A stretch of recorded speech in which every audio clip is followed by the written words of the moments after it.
This is just known as object or luncheon in fur. The artist is a woman named Mary Oppenheim, and this is surrealism. I'm going to go into surrealism when I get to our next unit, not unit, but the next pieces that at the end of this packet, because Frida Kahlo, Wilfredo Lamb, and even Diego Rivera is more surrealist. She's kind of an early surrealist, Mary Oppenheimer. I'm sorry, Oppenheim, but I'll go into kind of more detail of what surrealism is then, and have you guys put that back in your notes for background. But this one is kind of a combination of surrealism, but springs from Dadaism, because it is a found object, right? It is a real teacup. It's a saucer. It's a spoon to stir your tea. Oppenheim was a Swiss artist. She was one of the few women that was invited to participate in the Surrealist movement, like Frida Kahlo. And the Surrealists generally treated women as their muses or as objects of study, but not their equals.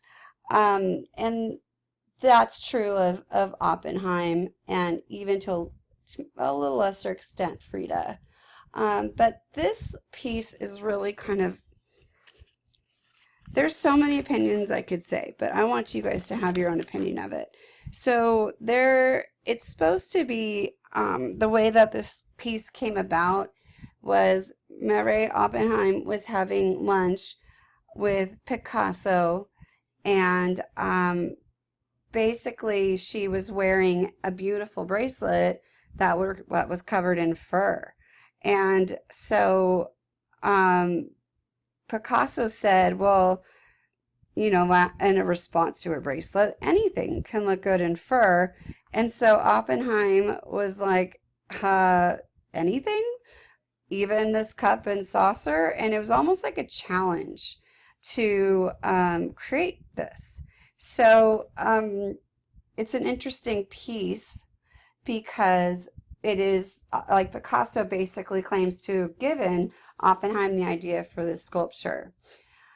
Dora Maar, who was Picasso's lover at the time, was also in that conversation. So after this conversation, and Oppenheim was asked by Andre Breton, who was Surrealism's leader, to participate. She was to participate in a surrealist exhibition that was dedicated to objects. Oppenheim is going to buy a teacup, saucer, and spoon at a department store, and then cover them with the fur of a Chinese gazelle. I have no idea how she got the fur from a Chinese gazelle. I don't really want to research that, but it does consist of an actual object and saucer and spoon, and it's covered with fur.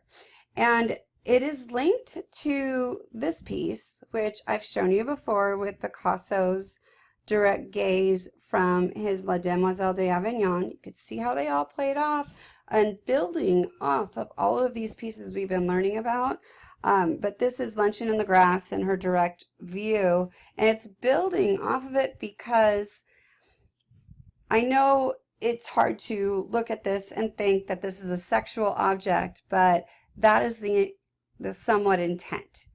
It's basically transposing these objects, the tea setting and the gazelle fur, from their original reality and transposing them into something that deals with femininity, because women are supposedly dainty, drinking tea, and then women generally wear fur, and so it takes away from their ordinary reality and recontextualizes it into something irrationally new, which is what surrealism tries to do, is to go with the irrational, and it transforms it into an object that is both, yes, I'm going to say it, sexually desirable and yet deeply disturbing. So being this the age of Freud, pretty much everyone saw that everything had some kind of sexual connotation.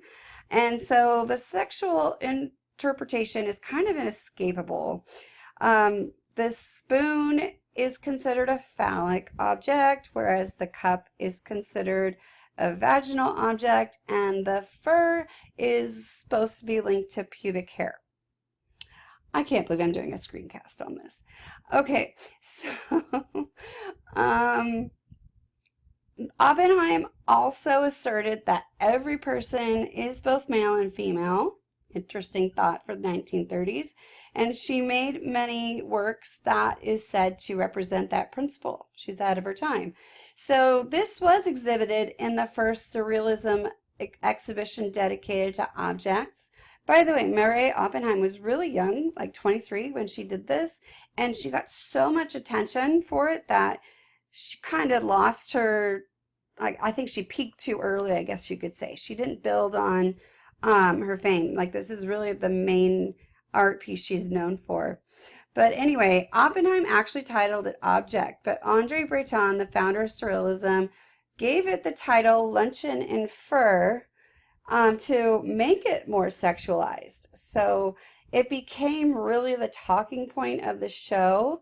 The sculpture becomes a receptacle of all kinds of theories, fears, and even longings.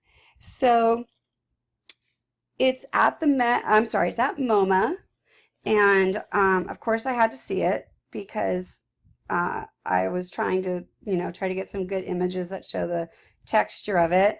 But while I was there, you could see, I don't know if you could see in the background, and this is something, again, when I talk about the scope and size of art, it really kind of throws you when you see it in person, and that's why it is so important that you guys go to museums or places and see the art in person, because it makes you really think, wow, just like we've talked about how small the Mona Lisa is, kind of going off topic, but the one that's behind me there is The Persistence of Memory by Salvador Dali, and I would have never thought that it was this small, and I have a large print of it in my classroom that you, of course, have seen, and you guys are all very familiar with this piece.